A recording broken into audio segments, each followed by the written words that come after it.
Hello students, स्वागत है आप सभी का आपके अपने चैनल गॉड क्लासेस पर। गॉड क्लासेस यानी मैथ्स बी एंड मस्ती भी। तो बच्चों, आज की जो क्लास है उसमें हम करने वाले हैं क्लासिकल डेफिनेशन ऑफ प्रोबेबिलिटीज। हम स्टार्ट करेंगे, फिर एक्सियोमेट्रिक अप्रोच तक चलेंगे और उसमें हम जानेंगे समझेंगे कि एक्सियोमेट्रिक अप्रोच हमें किस तरह से यूज़ करनी है, क्या इसका फ़ायदा है, odds in favour, odds in against, ये सब क्या होता है, क्या इसके मतलब होते हैं।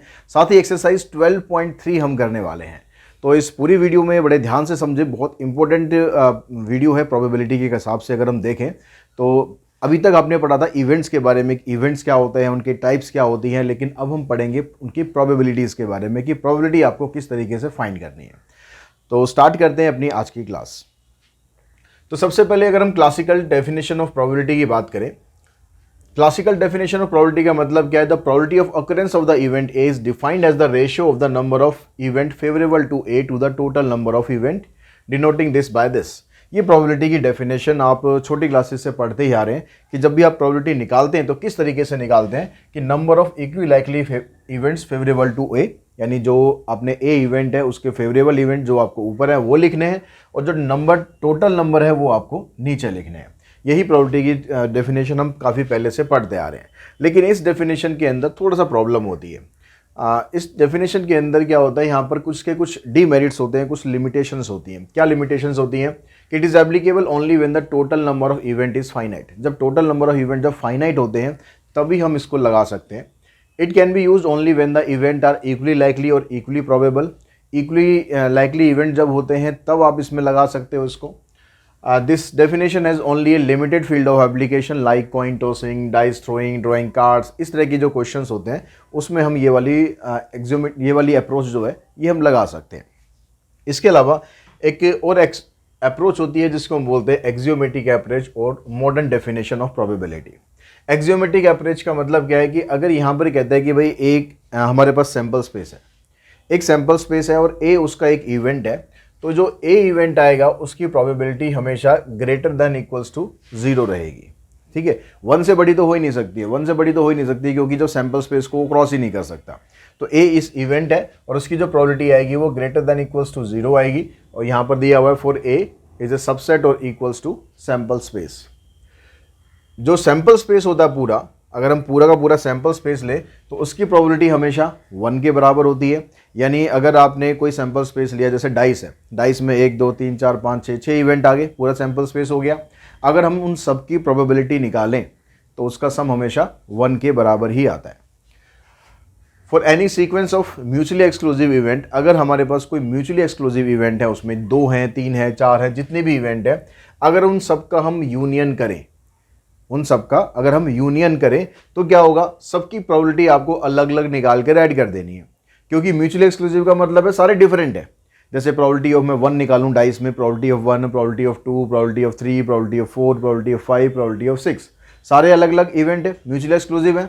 लेकिन सबकी जो प्रोबेबिलिटी निकालेंगे तो इनकी जो यूनियन की प्रोबेबिलिटी आएगी, यूनियन मतलब पूरा सैंपल स्पेस हो गया, तो पूरे सैंपल स्पेस की प्रोबेबिलिटी 1 है और इन सब का अगर आप यूनियन करोगे, उनकी प्रोबेबिलिटी निकालोगे तो उसका सम भी 1 के बराबर ही आएगा।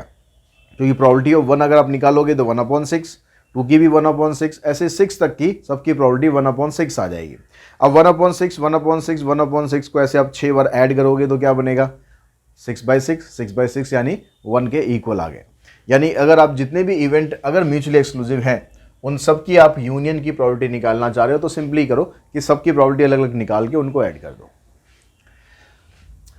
अब इसके अंदर आपको ये बताता है कि the probability of an event lies between 0 and 1 both inclusive. जब आप किसी भी इवेंट की प्रोबेबिलिटी निकालोगे तो उसके अंदर वो प्रोबेबिलिटी 0 से 1 के बीच में लाई करेगी। बोथ इंक्लूसिव का मतलब होगा कि 0 भी हो सकती है, 1 भी हो सकती है, उसके बीच में तो खैर होगी। अगर प्रोबेबिलिटी ऑफ ए 0 हो जाए, अगर प्रोबेबिलिटी ऑफ ए 0 हो जाए तो उस इवेंट को बोलेंगे इम्पॉसिबल इवेंट, और अगर प्रोबेबिलिटी ऑफ ए 1 के बराबर हो जाए तो उसको बोलेंगे श्योर इवेंट। इम्पॉसिबल मतलब जहां पर इवेंट होने की कोई चांस ही नहीं है, इसलिए प्रोबेबिलिटी 0 आ जाएगी। और श्योर इवेंट का मतलब है जहां पर इवेंट के होने का कंफर्म है कि वो तो होगा ही होगा, तो उस केस में जो प्रोबेबिलिटी है ये 1 के बराबर आ जाएगी। Non occurrence of event is denoted by A not और ए कॉम्प्लीमेंट। अगर इवेंट के ना होने की प्रोबेबिलिटी हमें निकालनी है, इवेंट के ना होने को हम डिनोट करते हैं, ऐसे ए डैश से डिनोट कर सकते हैं, या ए के ऊपर हम सी लगा सकते हैं छोटा, या फिर आप ए को बार से भी डिनोट कर सकते हैं, ए बार। अगर हम वो लगा दें तो भी इसका मतलब वही होगा अगर हम यहाँ लगा दें ए बार, ठीक है, तो भी इसका मतलब है कि नॉट ए। इन सभी का मतलब क्या होगा, इन सभी का मतलब है कि इवेंट नहीं हो रहा, यानी नॉट ए। और किसी भी इवेंट के होने की और उसके ना होने की जो प्रोबेबिलिटी आएगी उसका सम हमेशा 1 के बराबर होता है।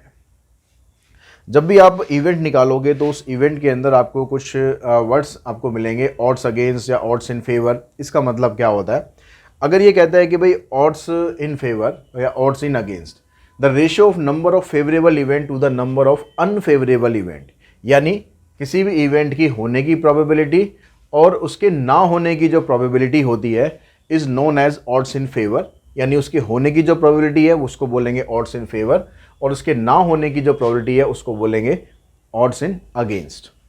तो अगर आपको ऑड्स इन फेवर निकालना है तो ऑड्स इन फेवर निकालने का मतलब है कि आपको जितने भी उसकी इवेंट की होने की प्रोबेबिलिटी है उसको ऊपर रखना है, डिवाइडेड बाय, और जो उसके ना होने की प्रोबेबिलिटी है उसको नीचे रखना है।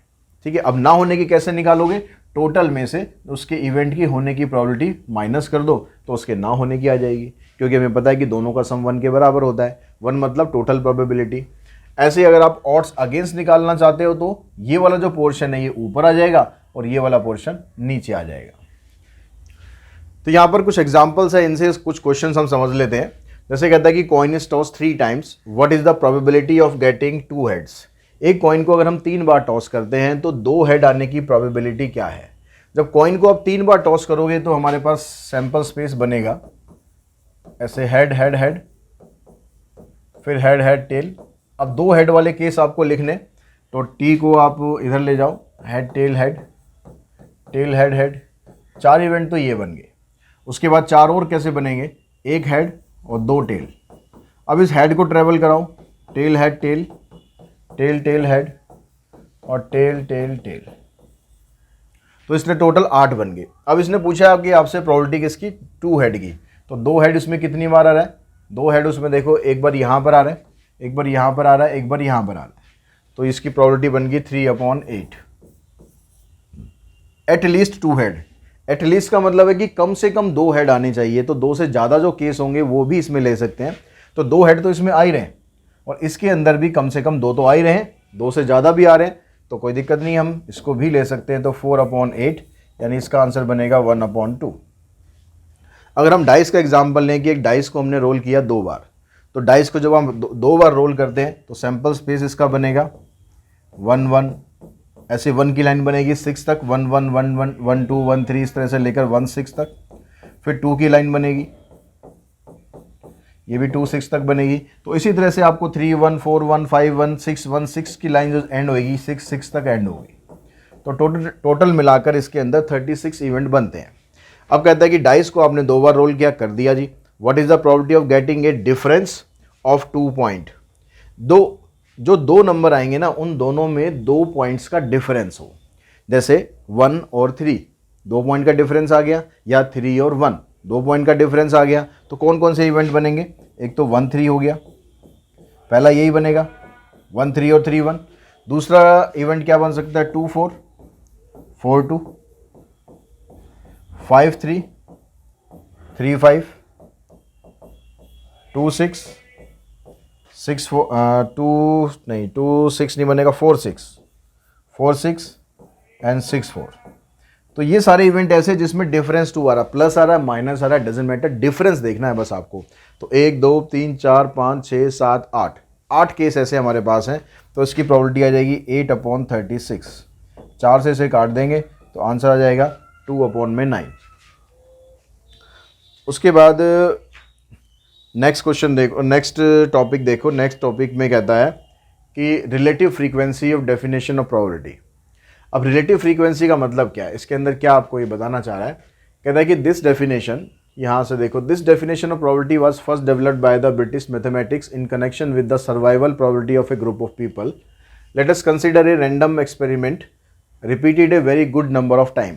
मतलब ये मान लो कि आपके पास एक रैंडम एक्सपेरिमेंट है जिसके अंदर आपको काफ़ी बार आपको पास n दिया हुआ है, मतलब टोटल नंबर ऑफ इवेंट जो है ना काफ़ी ज़्यादा बड़े दिए हुए हैं, से n, उसको हम मान लेते हैं कि n। An identical set of condition, we next assume that an event A occurs fa times। हम मान लेते हैं कि एक इवेंट है वहाँ पर ए, जो कि एफ ए बार वहाँ पर आ रहा है, मतलब 2 बार आ रहा है, 10 बार आ रहा है, 15 बार आ रहा है, तो उसको एफ ए की जो वैल्यू हमने मान ली। Then the limiting value of the ratio of f a to n, तो उसकी अगर हम लिमिटिंग वैल्यू निकालें, जैसे प्रोबेबिलिटी का फार्मूला हम लगाते हैं वैसे ही प्रोबेबिलिटी का फार्मूला लगाएंगे एफ ए अपॉन में एन, लेकिन यहाँ पर जो एन जो है ना काफ़ी बड़ा है, इसलिए हम यहाँ पर एक लिमिट अप्रोच कर देते हैं, limit N tends to infinity. बस इसमें यही है, और ज़्यादा ऐसा कुछ खास इसमें नहीं है। एन यहाँ पर लेकिन काफ़ी बड़ा होना चाहिए।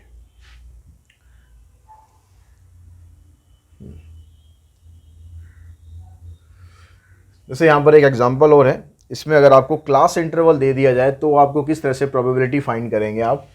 फर्स्ट में कहता है कि if a worker is selected random from the entire group of worker, what is the probability that his veg would be less than ₹50। 50 रुपये से कम वेज वाले कितने वर्कर हैं। एक तो टोटल वर्कर आप देख लो पहले कितने हैं, इन सब का अगर आप टोटल करेंगे तो टोटल करने पर आपके पास बनता है कितना, 150 यहाँ पर टोटल नंबर ऑफ वर्कर है। क्वेश्चन में नहीं लिखा हुआ है, इसका टोटल करेंगे तो ये आ जाएगा आपके पास 150। अब यहाँ पर आपको वो वर्कर की प्रोबेबिलिटी बतानी है जिसका वेजेस जो है इनका 50 रुपये से कम हो। अब 50 से तो स्टार्ट ही हो रही है, 50 से 60, यानी 50 से कम किसी का नहीं है, तो इसका मतलब इसकी प्रोबेबिलिटी 0 है, इम्पॉसिबल इवेंट है। His veg would be less than ₹80, 80 से कम। अब 80 से कम कहाँ पर होंगे, 70 to 80, ये 80 से कम होगा, ये 80 से कम होगा, ये 80 से कम होगा। इन सबको प्लस करो, ठीक है, 5 3 8, 8 और 6 14, बचा 1, 4 और 2 6, 6 और 1 7, 74 अपॉन में 150, इसको आप कैंसिल कर लेंगे तो 37 अपॉन में 75, ये आ जाएगी इसकी प्रोबेबिलिटी। इसमें कहता है कि his veg would be more than 100, तो मोर देन 100 में क्या क्या आएगा, 100 to 110 ये भी आएगा और 100 to 120 ये भी आएगा, 12 + 5 17, तो इसका आंसर बनेगा 17 अपॉन 150। लास्ट में क्या कहता है कि his veg would be between ₹70 and ₹100, 70 से लेकर 100 तक के बीच में, तो 70 वाला ग्रुप यहाँ से स्टार्ट होगा, 70 to 80, 80 to 90, 90 to 100, बस यहीं तक रहना है, इससे ज़्यादा नहीं जाना, इन तीनों को लेना है। तो कितना हो गया आपके पास, देखो 6 और 2 8 7 15, 3 4 7 8 और 1 9, 95 अपॉन में 150, 5 से काट देंगे तो 19 अपॉन में 30। इस तरह से आप इसकी प्रोबेबिलिटी निकाल सकते हैं। तो ये आ गया आपकी एक्सरसाइज 12.3। देखिए अब यहाँ पर जो क्वेश्चन है, सबसे पहला जो क्वेश्चन है उसमें डाई को एक बार टॉस कर रहा है, डाई को एक बार टॉस कर रहा है, तो वही 1 2 3 4 5 6 ये आपके पास सैम्पल स्पेस बन गया, ठीक है। तो एस हमने बना दिया, सैम्पल स्पेस हमने बनाया 1 2 3 4 5 एंड 6। अब कहता है कि पहले प्रोबेबिलिटी बताओ प्राइम नंबर की, तो उसमें से प्राइम नंबर अगर आप चूज़ करोगे तो एक प्राइम नंबर आपका 2 है, एक 3 है और एक 5 है, तो प्रोबेबिलिटी इसकी क्या बनी, फर्स्ट वाले की जो प्रोबेबिलिटी है ये बन गई हमारे पास प्रोबेबिलिटी ऑफ इवेंट 3/6, उसको स्टैंडर्ड फॉर्म में लिखेंगे 1/2। सेकेंड पार्ट में क्या कहता है, ए नंबर ग्रेटर देन और इक्वल्स टू 3, 3 या उससे बड़ा नंबर, तो 3 हो सकता है हमारे पास, ये 3 भी लेना आपको क्योंकि 3 ने बोला है, इक्वल टू 3 भी बोला है इसने, 3 या उससे बड़ा, ठीक है। तो 3 4 5 6 4 नंबर हो गए, तो ये आ जाएगा 4/6, इसको कैंसिल करो। थर्ड पार्ट में कहता है नंबर लेस देन और इक्वल्स टू 1, 1 या उससे छोटा, तो 1 या उससे छोटा मतलब 1 तो लेना है, लेकिन उससे छोटा तो कोई है ही नहीं, तो इसका मतलब एक ही नंबर आएगा 1/6। ए नंबर ग्रेटर देन 6, 6 से बड़ा नंबर, 6 से बड़ा नंबर कोई नहीं है इसके अंदर, 6 से बड़ा कोई नंबर नहीं है, तो यानी इसकी प्रोबेबिलिटी बनेगी 0, इम्पॉसिबल इवेंट है ये। ए नंबर लेस देन 6, 6 से छोटा, 6 से छोटा नंबर में 6 को नहीं लेना है, 6 को नहीं लेना है, यानी बाकी के जो 5 नंबर है वो लेने हैं, तो प्रोबेबिलिटी बनेगी इसकी 5/6। उसके बाद नेक्स्ट क्वेश्चन पे चलते हैं, क्वेश्चन नंबर सेकंड क्वेश्चन आपको दिया हुआ इसमें कि card is drawn randomly from a well shuffled pack of 52 playing cards, तो what is the probability of drawing is the diamond. जब हम कार्ड्स निकालते हैं तो कार्ड्स के बारे में आपको पता होना चाहिए कि 52 कार्ड्स होते हैं, 26 ब्लैक 26 रेड, ठीक है। और उसके अलावा फिर उसमें जो ब्लैक कार्ड होते हैं, ब्लैक कार्ड के अंदर भी दो कैटेगरी होती है, एक स्पेड और एक क्या बोलते हैं उसे, क्लब। और अगर हम रेड कार्ड की बात करें तो एक डायमंड और एक हार्ट। तो 13 कार्ड हर एक के होते हैं। तो अब ये प्रॉबिलिटी आपसे पूछ रहा है डायमंड, तो डायमंड के कार्ड होते हैं 13, तो प्रॉबिलिटी बनेगी इसकी 13 अपॉन में 52। इसको कैंसिल कर देंगे तो 1/4। नॉट ए डायमंड, कह रहा डायमंड नहीं है, तो ये डायमंड की प्रॉबिलिटी निकाली थी, 1 में से इसको माइनस कर दो, 1 - 1/4, नॉट ए डायमंड आ गया। एन एस, एस की प्रॉबिलिटी, एस होते हैं, एस मतलब इक्के, हिंदी में हम जिसे बोलते हैं इक्का, जब कार्ड्स हम खेलते हैं। तो एस मतलब 4 एस होते हैं आपके पास, हर एक का, एक स्पेड का होता है, क्लब का होता है, एक डायमंड का होता है, एक हार्ट का होता है। तो 4 एस होते हैं, 4/52 यानी 1/13। नेक्स्ट में बोलता है कि नॉट एन एस, तो 1 में से फिर इसको माइनस कर दो, एक एस नहीं है, तो ये आ गया 12/13। डायरेक्टली भी आप निकाल सकते हो, नॉट एन एस मतलब एस वाले कार्ड को छोड़ दो, बाकी बचे 48 कार्ड्स, तो 48/52 करोगे, काटोगे, यही आपके पास आ जाएगा। An ace of spade, spade का एस, तो एक ही कार्ड ऐसा होता है स्पेड में जो एस होता है, क्योंकि 13 कार्ड होते हैं अलग अलग, उसमें से एक कार्ड होता है स्पेड, तो 1/52। ब्लैक कार्ड 26 होते हैं, तो 26/52 यानी 1/2 आ गया। नॉट ए ब्लैक कार्ड 1/2 ही हो जाएगा, नॉट ए ब्लैक मतलब रेड कार्ड हो गए, तो वो भी आपके पास इतने ही होंगे, 1/2। ए 10 और ए स्पेड, मतलब या तो एक 10 आ जाए, 10 मतलब 10 नंबर का कार्ड आ जाए, या फिर स्पेड आ जाए। तो स्पेड के हमें पता है कि भाई स्पेड के 13 कार्ड होते हैं, लेकिन उन 13 के अंदर एक 10 ऑलरेडी इंक्लूड हो चुका है, बाकी जो 10 बचे, 3 10 और आ जाएंगे हमारे पास स्पीड के अलावा, एक क्लब का आ जाएगा, एक हार्ट का आएगा, एक डायमंड का आएगा। तो 13 कार्ड स्पीड के हो गए, एक 10 उसमें आ चुका है, और बाकी के 3 10 और हो गए, यानी 13 प्लस में 3, 16/52। तो आंसर आ गया 4/13। 9 में कहता है कि पिक्चर कार्ड और ए स्पेड, पिक्चर कार्ड होते हैं जिनको हम फेस कार्ड भी बोलते हैं, हर एक कार्ड के अंदर 3 फेस कार्ड होते हैं या पिक्चर कार्ड होते हैं, एक किंग, एक क्वीन और एक जैक, ठीक है। तो टोटल मिला के 12 हो गए।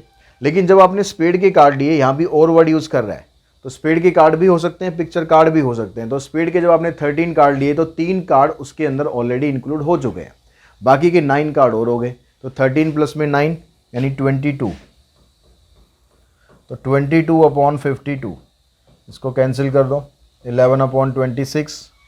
लास्ट में कहता है कि किंग और 9 ऑफ हार्ट और 3 ऑफ स्पेड, तो 3 तरह के कार्ड हैं, तीनों तरह के कार्ड आपको ऐड कर देने हैं।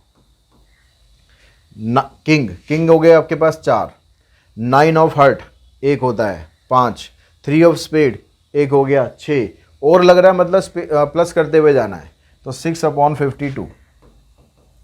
तो आंसर आ जाएगा इसका 3/26।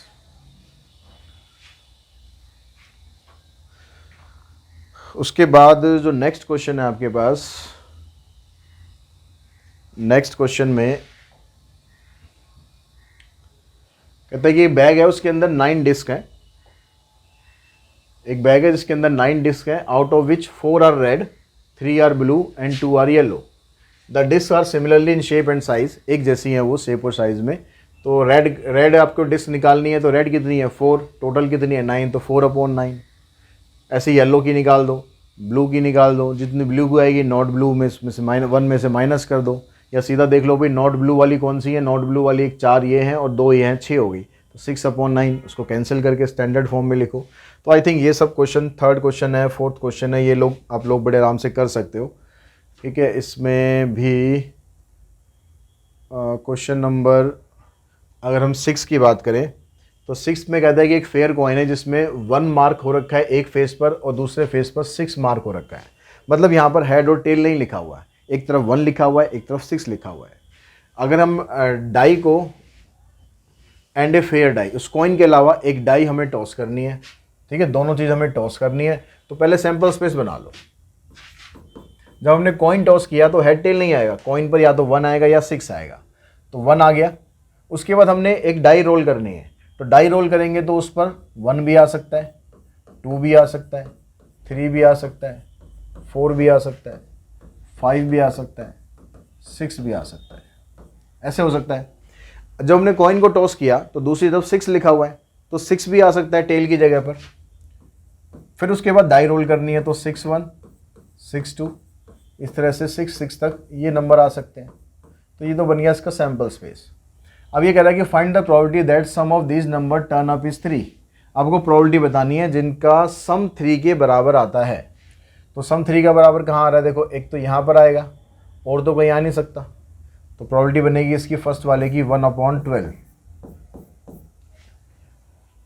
ठीक है, दूसरे वाले की क्या बनेगी, सम कह रहा है कि 12 आना चाहिए, सम 12 यहाँ पर आएगा, इसके अलावा और कोई जगह ही नहीं है जहाँ पर सम 12 आ जाए, तो उसकी प्रोबेबिलिटी भी बनेगी 1/12। 7 में कहता है if the odds in favour of an event are 2-1। ये कहता है कि जो फेवर में, किसी इवेंट के फेवर में होने की रेशियो दे रखी है 2-1, मतलब होने के चांस 2 है, ना होने के चांस 1 है, तो टोटल चांस 3 हो गए। तो what is the probability of its happening, तो उसकी प्रोबेबिलिटी बतानी है। तो प्रोबेबिलिटी क्या कितनी बन जाएगी, उसके होने के चांस 2 हैं, टोटल चांस 3 हैं, तो प्रोबेबिलिटी बन गई इसकी 2/3।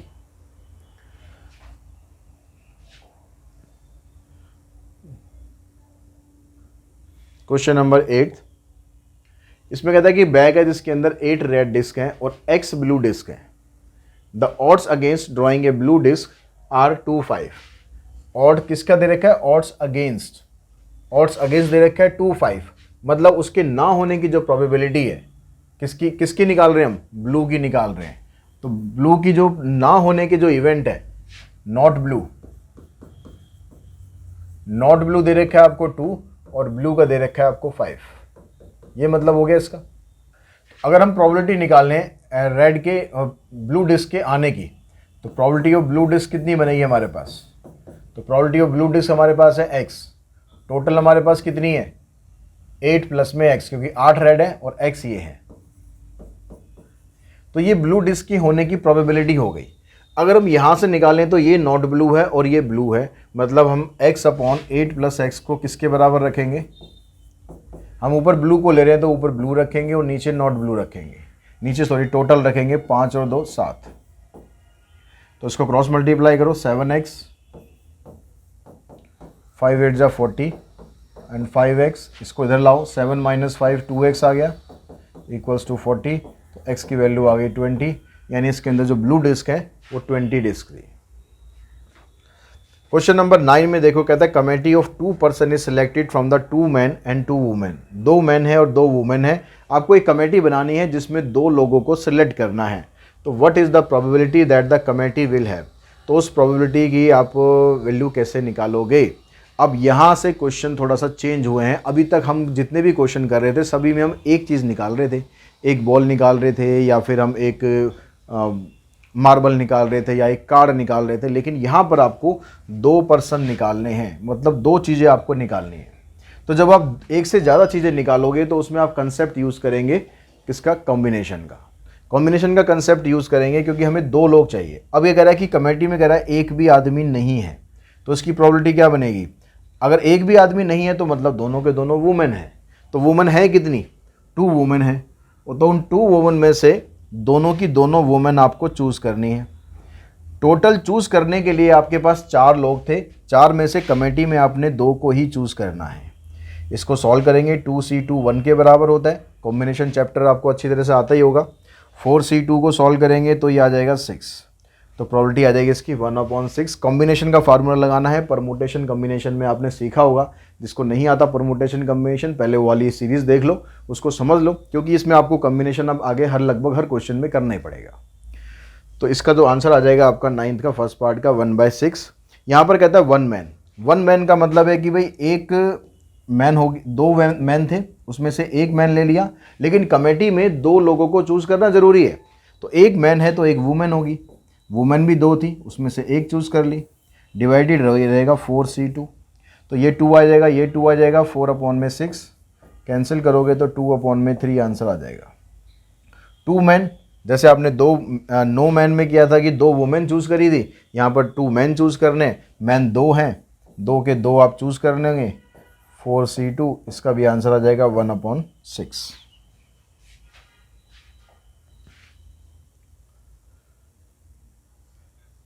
इसी तरह से आप क्वेश्चन नंबर 10th में करेंगे। 10th में भी आपको दो ही चूज करनी है। तो मैं कॉम्बिनेशन किस तरह से आपको लिखना है वो मैं बता देता हूँ, बाकी आप आगे का जो पोर्शन है वो इजीली आप सॉल्व कर ही सकते हैं। कि आपको 2 बॉल निकालनी है, 5 वाइट बॉल है और 7 ब्लैक बॉल है। तो what is the probability that both balls are white. 5 white ball है, 5 में से आपको 2 बॉल वाइट चूज करनी है। टोटल आपके पास 12 बॉल है, 12 में से दोनों आपको 2 बॉल आपको चूज करनी है। इसको सिंप्लीफाई करो, इसका आंसर आ जाए। तो इसके सेकंड पार्ट में देखते हैं। सेकंड में कहता है कि 1 ball is white and other is black. एक बॉल वाइट है और एक ब्लैक है। तो मान लो एक आपने वाइट बॉल निकाल ली तो 5C1, और एक बॉल आपने ब्लैक निकाल ली 7C1। बॉल तो 2 ही निकालनी है, ठीक है। तो उसने भाई एक बोला है कि भाई एक वाइट हो और एक ब्लैक हो, किसी भी ऑर्डर में निकाल लो, डजेंट मैटर। तो 5C1 और 7C1 आ गया। नीचे आ गया आपके पास टोटल 12 बॉल है, 12C2। इस 5C1 को सॉल्व करोगे 5 आएगा, 7C1 को सॉल्व करोगे 7 आएगा, और 12C2 को सॉल्व करेंगे तो ये बनेगा 12 इंटू में 11 डिवाइडेड बाई 2 यानी 66। तो आंसर आया 35 अपॉन में 66। उसके बाद जो 11th क्वेश्चन है उसमें कहता है कि 2 लेटर्स आपको चूज करने हैं इंग्लिश अल्फ़ाबेट से। Find the probability that the both are vowels. तो वोवल्स कितने होते हैं आपके पास? 5 होते हैं। 5 में से 2 चूज करने हैं, तो 5C2 divided by total letter कितने होते हैं? 26, 26C2। इसको सॉल्व कर देंगे, इसका आंसर आ जाएगा। उसके बाद देखिए क्वेश्चन नंबर 12 में कहता है कि 6 लोग हैं, एक रो के अंदर बैठे हैं। What is the probability that A and B are sitting on the adjacent seats? ठीक है, ये देखो 1 2 3 4 5 6, 6 लोग बैठाने हैं आपको, और इसमें इसे कह रहा है कि भाई A और B जो है ना वो एडजेसेंट बैठते हैं। एडजेसेंट मतलब साथ साथ बैठते हैं। तो साथ साथ बैठने में देखो ऐसे भी हो सकता है कि A B ऐसे बैठे हैं, ठीक है, या फिर ऐसे हो सकता है कि B ऐसे बैठे हैं। तो इन दोनों के जो बैठने का तरीका है वो तो आ गया आपके पास 2 फैक्टोरियल। इन 2 में टोटल आपके पास कितने प्लेस होंगे? अब ए बी को आपको एडजेसेंट बिठाना है, मतलब साथ साथ ही बिठाना है, इनको अलग नहीं कर सकते। दोस्ती गहरी है, इनको अलग नहीं कर सकते। चाहे ए बी बिठा दो चाहे बी ए बिठा दो, लेकिन साथ ही बिठाना पड़ेगा। यानी ये जब जाएगा पूरा का पूरा ये एक इवेंट की तरह जाएगा। तो एक ये 2 3 4 5, 1 2 3 4 5 7 लिख दिए हमने यहाँ पर, ये वाला मत लो, ठीक है। टोटल 6 प्लेस हो गए। तो एक प्लेस इनका मानेंगे 1 2 3 4 5, यानी टोटल हमारे पास 5 प्लेस है जो हमें फिल करने हैं। तो यहाँ पर आ जाएगा 5 फैक्टोरियल। ये 2 फैक्टोरियल किसका आया? या तो आप ए बी बिठाओ या बी ए बिठाओ, 2 अलग अलग तरीके से हो सकता है। बाकी बिठाने आपको 6 के 6 लोग हैं, तो लेकिन इसको हम एक लेटर की तरह ट्रीट करेंगे। 1 2 3 4 5 डिवाइडेड बाय टोटल है कितने आपके पास? 6 प्लेस हैं, तो डिवाइडेड बाय 6 फैक्टोरियल। इसको सिंप्लीफाई करो तो यह आ जाएगा 2 5 फैक्टोरियल, नीचे आ जाएगा 6 इंटू 5 फैक्टोरियल। ये कैंसिल, ये भी कैंसिल। आंसर आ गया इसका 1/3। क्वेश्चन नंबर 13 में कहता है कि डाई है, उसके 2 फेस हैं। एक फेस पर with number 1, 1 face with number 3। ये कह रहा है कि एक डाई है जिसके 2 फेस पर 2 जगह पर नंबर 1 लिखा हुआ है। एक फेस है जिस पर नंबर 3 लिखा हुआ है, और 3 फेस हैं जिस पर नंबर 2 लिखा हुआ है। इस तरीके से है। तो आपको प्रोबेबिलिटी बतानी है 2 की। अब 2 देखो कितनी जगह लिखा हुआ है, 2 कितनी जगह लिखा हुआ है? नंबर 2 लिखा हुआ है 3 जगह पर। तो प्रोबेबिलिटी बनेगी इसकी 3/6, यानी 1/2। 1 और 3, 1 कितनी बार लिखा हुआ है? 2 जगह लिखा हुआ है। 3 कितनी जगह लिखा हुआ है? 1 बार लिखा हुआ है। तो 2 + 1 यानी 3 हो गया टोटल। तो ये भी 3/6। नॉट 3 यानी 3 नहीं लिखा हुआ है। तो 3 लिखा कितनी जगह है? 3 लिखा हुआ है एक जगह पर, यानी 3 नहीं लिखा हुआ है ऐसी जगह 5 है। तो इसकी प्रोबेबिलिटी बन गई 5/6।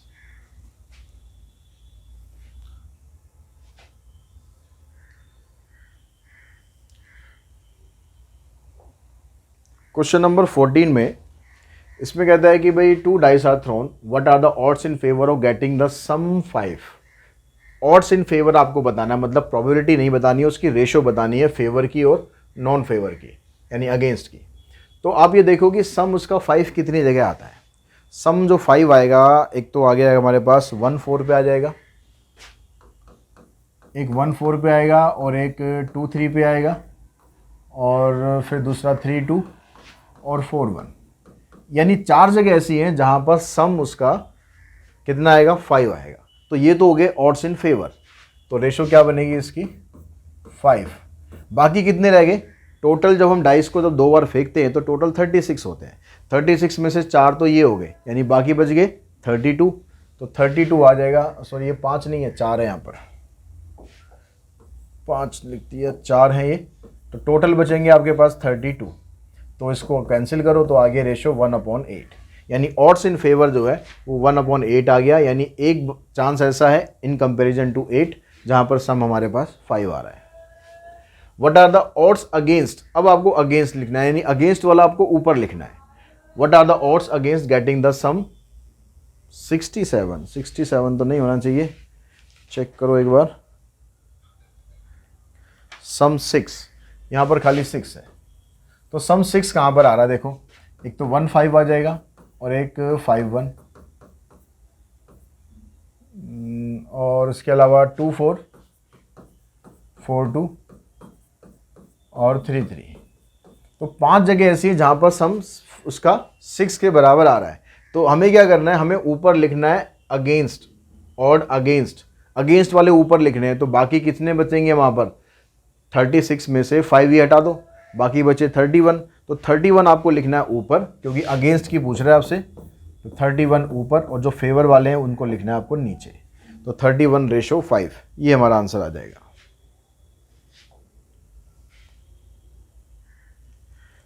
क्वेश्चन नंबर 15 कहता है कि 2 cards are drawn simultaneously from a pack of 52 cards. Total आपके पास 52 कार्ड्स हैं, उसमें से आपको 2 रेड कार्ड निकालने हैं। रेड कार्ड कितने होते हैं आपके पास, 26 होते हैं। 26 में से 2 निकालने, यानी 26 C2, नीचे टोटल आ जाएगा 52 C2। उसको सॉल्व कर देंगे। रेड पिक्चर, जो पिक्चर कार्ड होते हैं टोटल 12 होते हैं, 6 रेड होते हैं, 6 ब्लैक होते हैं। तो आपको रेड पिक्चर कार्ड निकालने, यानी 6 C2, नीचे टोटल रहेगा 52 C2। सिंप्लीफाई आप कर देंगे, आराम से हो जाएगा। यहाँ कहता है in a lottery a person choose 6 different numbers at random from 1 to 20। 1 से लेकर 20 तक नंबर लिखे हुए हैं लॉटरी पर, उसमें से हमें 6 नंबर चूज करने हैं। And if these 6 number match with the 6 number already fix by the lottery committee. अब वो जो 6 नंबर आपने चूज करे हैं, वो 6 नंबर लॉटरी कमेटी के नंबर से मैच हो गए। तो आपको बताना है कि what is the probability of winning the prize in the game. तो प्राइज जीतने की प्रोबेबिलिटी क्या है? तो जो विनिंग टिकट होगा, जो प्रोबेबिलिटी ऑफ विनिंग टिकट होगा, या नंबर ऑफ विनिंग टिकट जो होगा, वो हम क्या लेंगे, नंबर ऑफ विनिंग टिकट। जो आपने 6 नंबर पिक कर लिए उसमें से, उन्हीं 6 में से ही कोई होगा। मतलब नंबर उसमें आगे पीछे हो कोई दिक्कत नहीं है। जैसे 1 2 3 4 5 6 है, तो अगर आप नंबर ऐसे बना दो 6 5 3 4 2 1, इस तरह बना दो, या वैसे बना दो 1 3 5 4 2 4 6, मतलब नंबर वही 6 ही होंगे। तो जो विनिंग टिकट होगा वो कैसे कैसे बन सकता है, जो पहला प्लेस पर है उन 6 में से कोई सा भी नंबर आ जाए, यानी 6। फिर बचे हमारे पास 5 प्लेस, उन 5 में से कोई सा भी नंबर आ जाए। जरूरी नहीं कि 6 ही रखना है यहाँ पर, इन 6 ऑप्शन में से कोई सा भी नंबर आ जाए। फिर ऐसे यहाँ पर 5 में से कोई आ जाए, 4 3 2 1। जो भी विनिंग टिकट बनेगा वो इसके कॉम्बिनेशन से बनेगा। यानी कितने विनिंग टिकट बनेंगे, इनको मल्टीप्लाई कर देंगे तो इतने विनिंग टिकट पॉसिबल है। अब उसमें से टोटल नंबर ऑफ टिकट कितने हैं, टोटल टिकट उन्होंने कितनी बनाई है, उन्होंने 1 से लेकर 20 नंबर तक का यूज़ किया है, लेकिन प्लेस तो 6 ही रखे हैं ना। तो जो पहला प्लेस आएगा उस पर 20 में से कोई भी ऑप्शन हो सकता है। अगले प्लेस के लिए 19, फिर 18, फिर 17, फिर 16, फिर 15। तो इस तरह से कोई से भी 6 नंबर उन्होंने चूज़ करके टोटल नंबर ऑफ टिकट बना दिए। अब हमें बताना है probability of winning the prize, probability of winning the prize. तो ये जो 6 फैक्टोरियल आ रहा है ना ऊपर, इसको तो ऊपर लिखो,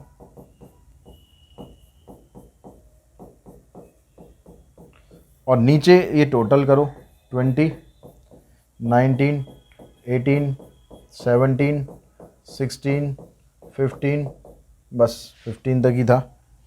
अब इसको कैंसिल करो।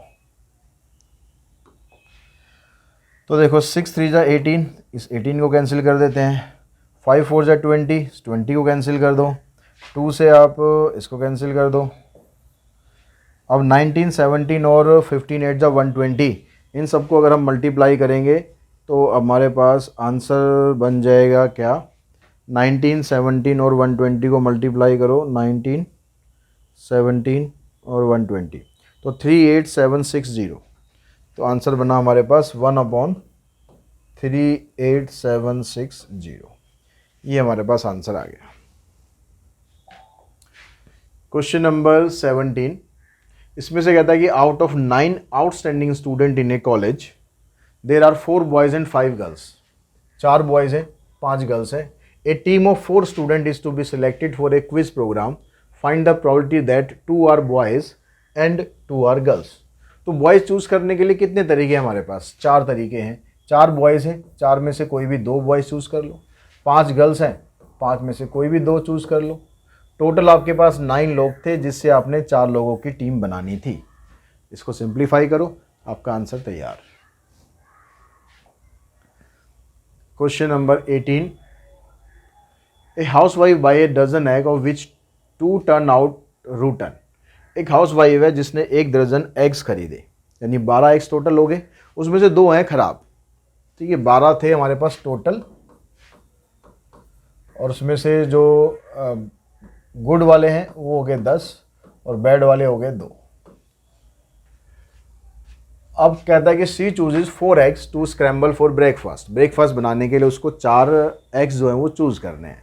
तो किस तरीके से वो चूज़ करे कि सारे के सारे गुड एग्स हो।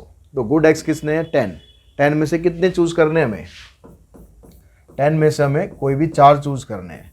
अब ये सिलेक्शन तो टोटल 12 में से ही हो रहा है ना, तो नीचे तो टोटल ही आएगा 12C4। इसको सिंप्लीफाई करेंगे।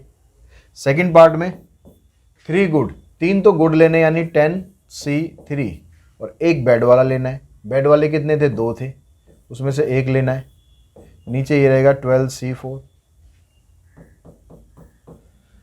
2 गुड एंड 2 बैड, 2 गुड और 2 बैड, नीचे 12C4। एटलीस्ट 1 बैड है, कम से कम 1 बैड होना चाहिए। कम से कम 1 बैड होना चाहिए मतलब ये वाला ऑप्शन और ये वाला ऑप्शन, दोनों को इकट्ठा कर देंगे, क्योंकि एटलीस्ट 1 का मतलब होगा कि 1 भी हो सकता है बैड एग और 2 भी हो सकते हैं। 2 से ज़्यादा तो हो नहीं सकते, क्योंकि 2 ही बैड एग हमारे पास है। तो यानी ये और ये दोनों को इकट्ठा करके इन दोनों को ऐड कर देंगे,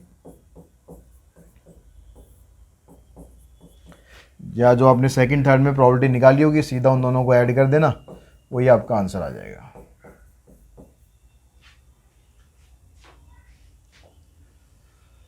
क्वेश्चन नंबर 19 कहता है in a relay race there are 6 team ABCDEF। 6 team है हमारे पास। What is the probability that ABCD finish first, second, third and fourth. अभी कह रहा है कि जो A है वो पहले प्लेस पर आएगा, B सेकंड प्लेस पर आएगा, C थर्ड प्लेस पर आएगा और D चौथे प्लेस पर आएगा। तो इनकी पोजीशन तो ऑलरेडी डिसाइडेड है, पहले से फिक्स है कि A यहाँ आएगा, B यहाँ आएगा, C यहाँ आएगा, D आएगा, रहेगा बेचारे E और F। अब उन दोनों में लड़ाई होनी है कि कौन सा कहाँ पर आएगा। पहले 4 तो फिक्स हो गए, ठीक है, फिक्सिंग हो चुकी है, मैच फिक्सिंग हो चुकी है। तो प्रोबेबिलिटी क्या बनेगी इसकी, पहले प्लेस पर कोई ऑप्शन नहीं, मतलब एक ऑप्शन है A आएगा ही आएगा, ठीक है, पहले प्लेस का कोई ऑप्शन नहीं। दूसरे प्लेस का B है, फिक्स है। तीसरे प्लेस का फिक्स है। चौथे प्लेस का फिक्स है। पाँचवें छठे प्लेस का फिक्स नहीं है। तो पाँचवें पे अब 2 जने लड़ रहे हैं, E और F, कि वो पाँचवें पर आएंगे। तो यानी यहाँ पर हमारे पास 2 ऑप्शन बनेंगे, या तो E आएगा या F आएगा। जो बचेगा वो लास्ट प्लेस पे चला जाएगा। तो इस तरह से ये टोटल पॉसिबिलिटी तो ये बनेगी। और नीचे टोटल क्या आएगा, टोटल आपके पास 6 लोग हैं और 6 ही प्लेस है, यानी 6 फैक्टोरियल। तो इसको आप सिंप्लीफाई करेंगे तो ऊपर 2 आएगा, नीचे 6 × 5 × 4 × 3 × 2 × 1। 4 दिए 12, 5 60, 6 6 36, यानी आ जाएगा 1/360। उसके बाद नीचे देखिए तो सेकंड पार्ट है, उसमें कहता है कि what is the probability that ABCD are the first 4 to finish. अब यहाँ पर थोड़ा सा फिक्सिंग जो है ना कम हो गई। यहाँ पर ये तो है कि पहले 4 इन्हीं में से आएंगे, लेकिन ये फिक्स नहीं है कि पहले कौन सा आएगा। पाँचवा E और F तो अभी भी बेचारे 5वें और 6ठे पर ही आएंगे, लेकिन पहले 4 में भी अब लड़ाई है कि पहले 4 में कौन सा आएगा। आना इन 4 में से ही है। तो इसका मतलब जो पहला प्लेस है उस पर हमारे पास 4 ऑप्शन है, ABCD में से कोई भी आ सकता है। फिर दूसरे प्लेस के लिए हमारे पास 3 ऑप्शन रह जाएंगे, जो फर्स्ट आएगा वो सेकंड तो आएगा नहीं। फिर अगले प्लेस के लिए 2 ऑप्शन रह जाएंगे, फिर 1 रह जाएगा। 5वें छठे के लिए फिर सेम यही रहेगा, 2 और 1, नीचे यही रहेगा। तो इसको अब सॉल्व करो। 4, अगर मैं ये 4 3 2 1 को सीधा 4 फैक्टोरियल लिख दूँ तो क्या दिक्कत है? बात तो एक ही है, तो मैं पूरा नहीं लिखना पड़ेगा। इनटू में 2, नीचे आ जाएगा 6 इंटू 5 इंटू 4 फैक्टोरियल, ये कैंसिल, 2 से ये कैंसिल, आंसर आ जाएगा 1/50। तो इसी क्वेश्चन के साथ ही जो एक्सरसाइज है आपकी वो फिनिश होती है, और आप अपनी एक्सरसाइज को इसको कंप्लीट कर सकते हैं इस वीडियो के थ्रू। और कोई क्वेश्चन में अगर प्रॉब्लम है या किसी कंसेप्ट में प्रॉब्लम है तो कमेंट बॉक्स में कमेंट कर सकते हैं। कोशिश करूँगा कि आपकी वो प्रॉब्लम भी रिजॉल्व हो सके। आज की इस वीडियो में इतना ही। Thanks to all of you.